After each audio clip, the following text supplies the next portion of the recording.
Today in the show, we're going to be talking about the history of Raven, the daughter of Trigon. If you didn't know that it took Raven and Beast Boy from 1980 till 2011 to have a solid relationship, then this show is for you.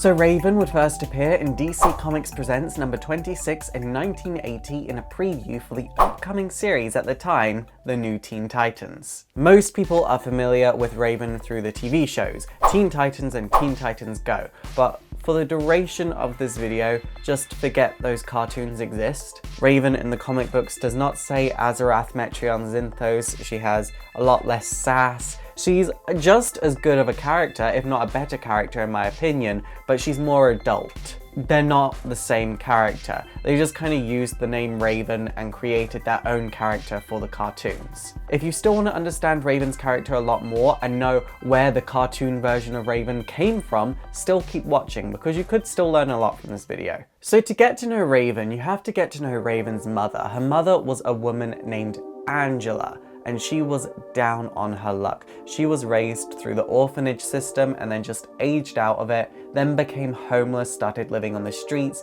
did drugs, and then eventually became wrapped up in a satanic cult, and this cult wanted to use Angela as the bride for the devil. Angela had nothing to lose, and this was the only thing in her life that was actually giving her some form of direction, so she was up for it. And before her appeared a beautiful, angelic being. And then this being transformed into Trigon and raped her. After this, Angela could feel this demon child growing in her, this satanic thing, and she didn't know if it was going to come out looking human or if it was going to come out looking like Trigon, and she didn't want to find out. Abortions weren't exactly easy to come by at the time, and even if she did go to an abortion clinic, imagine that they removed from her a demon. It wouldn't have been a pretty sight, and there would have probably been a lot of questions, so that just wasn't an option. So she tried to commit suicide, but in that moment, people from the land of Azarath appeared before her. Now, Azarath is this magical land that had separated itself from the rest of existence to live in peace and harmony. They only watched, they never intervened. But this time they intervened because they knew if this child was born outside of the walls of Azarath, it would bring about the end to the universe and in turn an end to Azarath. Angela got the new name Arella and she became an Azarathian, and eventually Raven was born. But on that day, storms hit Azarath, the sky turned black, earthquakes shook the ground. The daughter of the devil himself was born, and she was named Raven. Raven would actually be raised by the monks of Azarath and Azar. This was because if Raven ever felt emotions, Trigon would be summoned. So the monks and Azar could actually teach Raven how to suppress her emotions and use emotion-based magic while doing this. As a result of this, Raven learned how to heal and used very powerful attack-based magic from a very young age. However, growing up in a pacifistic society, her main focus was healing and precognition. Naturally, one day Raven was walking by the gates of Azarath away from the monks, her mother and Azar, and this is when Trigon would attack. She would be so scared she felt fear for the first time in her life. Her mother would try to come and save her, but this is when Trigon would age Arella to the point that she almost died, so Raven would be even more scared and would unleash her soul self.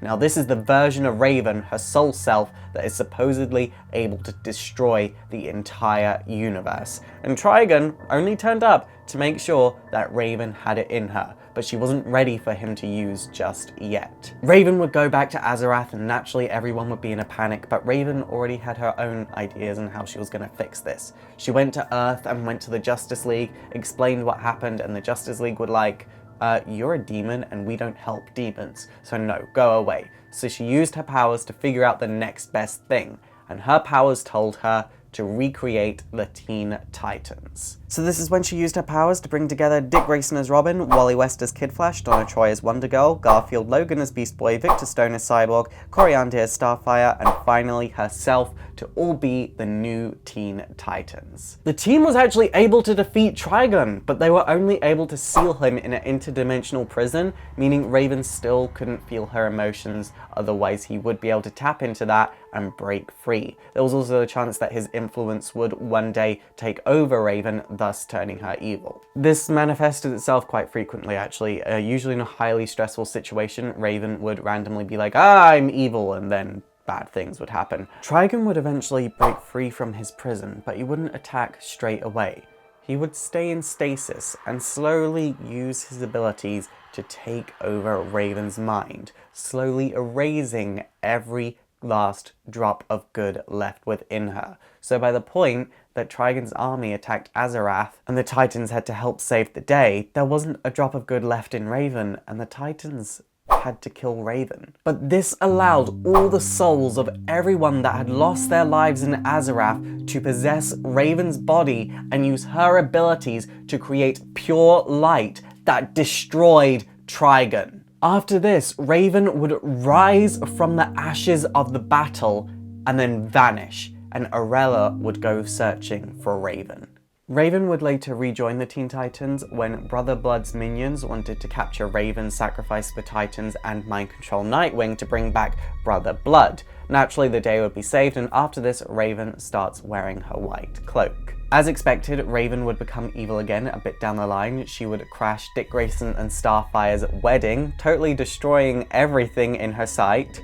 Her plan was to plant seeds of evil, seeds of Trigon's evil in everyone there, so they would become Trigon's new army. But there was a drop of good left within her, and this manifested itself as a seed of good Raven. And this seed was planted in Starfire, and this is when Starfire would feel this good seed and go to space to go search for herself. Evil Raven would obviously want to destroy her good half, and this is when the Titans had to kill Raven once again, and it was just as emotional as the first time. But after this, the good Raven manifested herself in a golden spirit body, totally immune from Trigon's control. It couldn't be destroyed. It was perfect, because it meant she could be who she really was forever. So as a spirit, Raven just kind of wandered the earth. She didn't really have a place. She didn't really do much until one day she just disappeared, and the Titans assumed she ascended into a higher plane. It was kind of expected because it's kind of what spirits do. What had actually happened was Brother Blood had found out about a prophecy about if he were to marry the daughter of Trigon, it would bring about the end of the world. So he resurrected Raven into the body of a teenage girl. The Titans would then find out about this, put two and two together, break into the Church of Blood, and break up this wedding. And Raven was now a 16-year-old girl. The Teen Titans would eventually travel into the future, and they would see what they all grew up to be. They would all actually grow up to be very, very dark versions of their adult counterparts. Like Tim Drake became a Batman that used guns. Raven became Dark Raven. She'd finally given into her demonic half. They were just like an evil version of their adult selves. When they returned to the past, they all resolved to never allow this future to come to pass. I know some of you are probably wondering about this at this point, so what about Raven and Beast Boy's relationship? Well, in the 80s run of the Teen Titans, it wasn't really too much of a thing. Like, it was there, but it wasn't really mandatory to the stories like it was in the cartoon. In fact, it didn't really become too much of a thing in the comics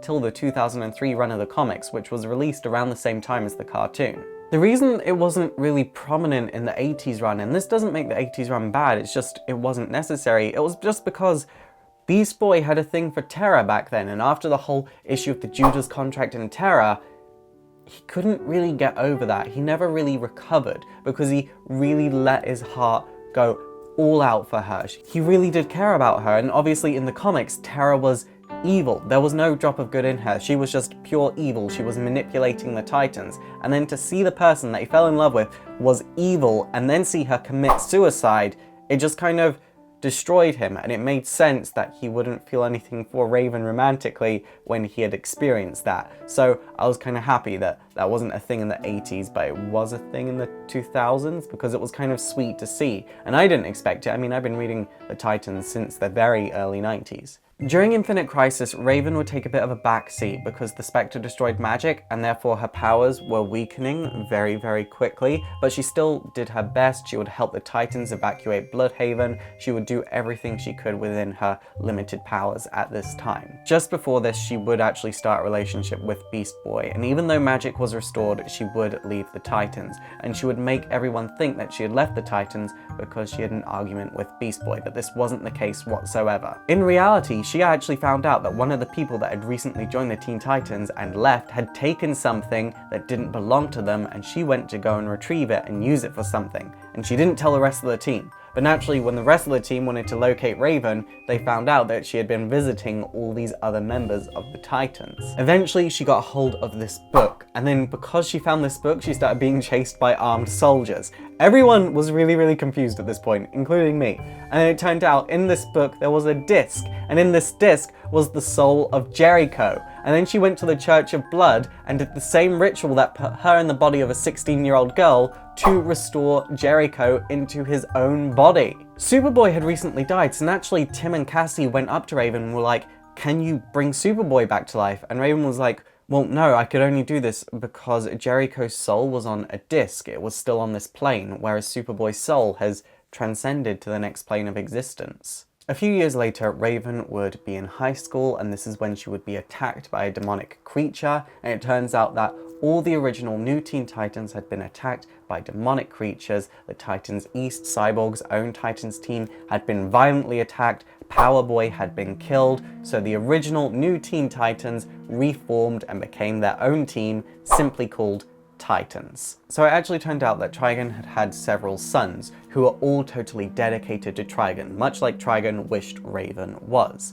And these sons would utilize Raven to open a portal to Trigon's realm. But Raven would use her emotion-based powers to amplify greed within these three brothers so that they would try and steal all of Trigon's powers. They would all believe that they were now super powerful and would leave, when this wasn't the case whatsoever. So the day would kind of like be temporarily saved, but you know, when you've got three demon boys going about that think they're super powerful, you need to do something about it. Raven and Beast Boy would go out on a Not-A Day, and Raven would say that she could feel Trigon's influence coming over her once again, and she was scared. And this is when her brothers would turn up and would tempt her over to the side of evil. The Titans were able to make her good once again by using an artifact that Raven had given to Donna Troy should such an instance occur. But because of this whole situation, Raven says to Beast Boy that she doesn't want to be in a relationship with him, and she makes each of the Titans promise that if she ever turns evil,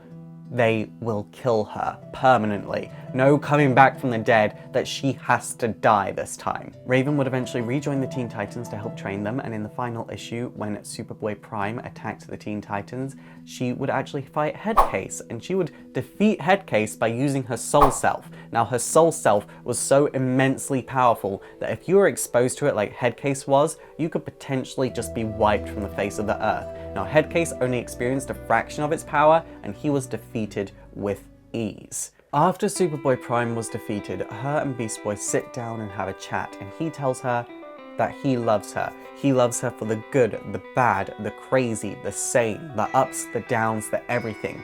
He loves her for her. And Raven says that she's been so focused on suppressing all of her emotions for all of her life, maybe she should let up and allow herself to experience the positive ones and use those to suppress the negative ones. And she should just embrace love.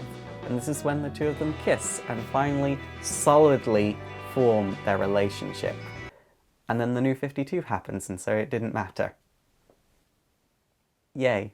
I'm going to make a separate video for the New 52 Raven, but in the New 52, Raven was greatly altered. She's basically not even the same character anymore. This time she was kind of raised in Azarath, but basically not. She was born there, but then she would leave. She would be captured by the Phantom Stranger. He would take her to Trigon, and this is when Raven was actually raised by Trigon in his own image. She was immensely powerful, more powerful than any of her brothers. She had very, very dark powers, and then she would eventually join the Teen Titans in a really weird instance. It was like, wait, why are you good now kind of thing. Basically, Raven went from being this allegory for depression, this emotion-based sorceress, this empath, to princess of the underworld with a weird costume. With DC Rebirth coming up, Raven's incarnation might change again, very, very slightly. I really hope it does, but honestly, the New 52 just kind of missed the point of the character in both runs of the Teen Titans, and she didn't really appear much outside of the Teen Titans in the New 52,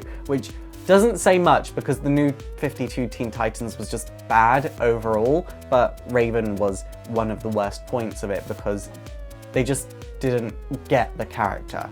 They missed the point harder than they missed the point of Superboy. If I were to write Raven right now, I would write her as an allegory not for depression itself, but for how mental illness is romanced by teenagers in this day and age, and how damaging that is. Imagine if you really did explore how she doesn't want to be controlled by Trigon because she knows it's bad, but it feels good, and she feels guilt because of that. That's the story I want to see, but I also think it's time for her to get her own book, maybe her own 6-issue limited series, because she could handle that, and it's perfect for her character, and you could really explore emotions. Or go for 7 issues and have the 7 deadly sins explored in each individual issue. It would fit her character perfectly. Okay guys, that is it for today. So what do you think of Raven? Please let me know in the comments down below. And also don't forget to thumbs up and subscribe if you want to see more history videos. And also don't forget to like me on Facebook, follow me on Twitter, support the show by checking my Patreon if you want to see bigger and better and more history videos. And also don't forget to subscribe to my gaming channel if you want to play JRPGs with me. My name is Faust, this has been Exploring Comics, and it is super effective. No, seriously, don't forget to thumbs up this video, caress the subscribe button, go and share this video with your grandmas, your grandpas, your uncles, your aunts, because really helps. Really, really helps. It really helps. I'm sick right now. I love Raven. I really want to see more from her. She's not been used right in so long, which is weird. I don't know, her costume design's always very, very plain. Maybe that's why she hasn't been used, because she hasn't been allowed to be iconic. This being said, they tried giving her something a bit more OTT in the New 52 and it didn't really suit her. It's a weird situation because you're kind of damned if you do and damned if you don't for Raven. If you do use her, then you've got to go with the comic book way, because the comic book way that they've used her in the past works for comics. And you can't use her like they used her in the TV show because that was made for TV. She was a different character and it was written for TV. It doesn't work in comics. So do they create their own new version of Raven? In which case, why don't they just create a new character? It's a hard situation that they're in with this character, where they want to market to the kids that have seen the cartoon, but also keep Raven's past audience readers interested. I think they should just go with the comics, because ultimately people that read comics know comics and they want to see what you can find in comics. They're not going to go into it expecting the cartoon version, and if they do, well, then they're stupid.